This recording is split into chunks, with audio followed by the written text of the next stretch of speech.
Hello everyone, আজ আমি BA6 সেমিস্টারের ডিএসসি পেপার হিস্টোরির বাংলাদেশের ইতিহাস থেকে কিছু ইম্পর্টেন্ট এসকিউ প্রশ্নোত্তর নিয়ে আলোচনা করব। তো তোমরা ভিডিওটা সম্পূর্ণ দেখতে থাকো। 1 নম্বরে রয়েছে, বাঙালি মধ্যবিত্ত কাদের বলা হতো? উত্তর, পূর্ব পাকিস্তানের শিক্ষিত বুদ্ধিজীবী, জাতীয়তাবাদী, ব্যবসায়ী, শিল্পপতি ও রাজনৈতিক নেতাদের বাঙালি মধ্যবিত্ত বলা হতো।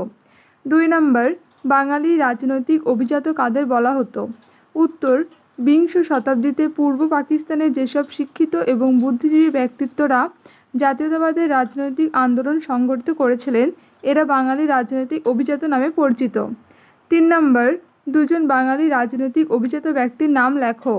উত্তর, দুজন বাঙালি রাজনৈতিক অভিজাত ব্যক্তির নাম হল আবুল মনসুর আহমেদ এবং AK ফজলুল হক।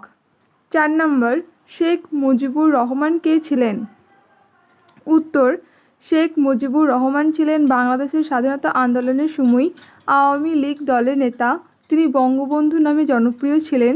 বাংলাদেশের স্বাধীনতার পর 1972 সালে তিনি বাংলাদেশের প্রথম রাষ্ট্রপতি হন। 5 নম্বর, বাংলাদেশের প্রথম মহিলা প্রধানমন্ত্রীর নাম কি? তিনি কবে প্রধানমন্ত্রী হন? উত্তর, বাংলাদেশের প্রথম মহিলা প্রধানমন্ত্রী হলেন খালেদা জিয়া। তিনি 1991 সালে প্রধানমন্ত্রী হন। 6 নম্বর, স্বাধীন পাকিস্তান রাষ্ট্রের প্রথম প্রধানমন্ত্রী কে ছিলেন? উত্তর, স্বাধীন পাকিস্তান রাষ্ট্রের প্রথম প্রধানমন্ত্রী ছিলেন লিয়াকত আলী খান। 7 নম্বর, কে কবে বঙ্গবন্ধু উপাধি লাভ করেন? উত্তর, শেখ মুজিবুর রহমান 1969 সালে বঙ্গবন্ধু উপাধি লাভ করেন। 8 নম্বর, আইয়ুব খান কে ছিলেন? উত্তর, আইয়ুব খান ছিলেন পাকিস্তানের প্রাক্তন সামরিক প্রধান।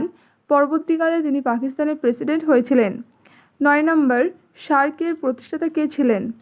উত্তর, সার্কের প্রতিষ্ঠাতা ছিলেন বাংলাদেশের প্রাক্তন প্রেসিডেন্ট জিয়াউর রহমান।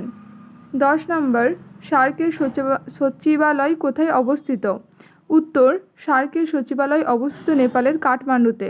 তো এই ছিল আজকের BA6 সেমিস্টারের ডিএসসি পেপার হিস্ট্রি থেকে কিছু ইম্পর্টেন্ট এসকিউ প্রশ্নোত্তর। ভিডিওটা ভালো লাগলে অবশ্যই লাইক করবে, বন্ধুদের সাথে শেয়ার করবে, আর চ্যানেলটি সাবস্ক্রাইব করে রাখবে এরকম ধরনের নিত্য নতুন ভিডিও পেতে। ভিডিও দেখার জন্য অসংখ্য ধন্যবাদ।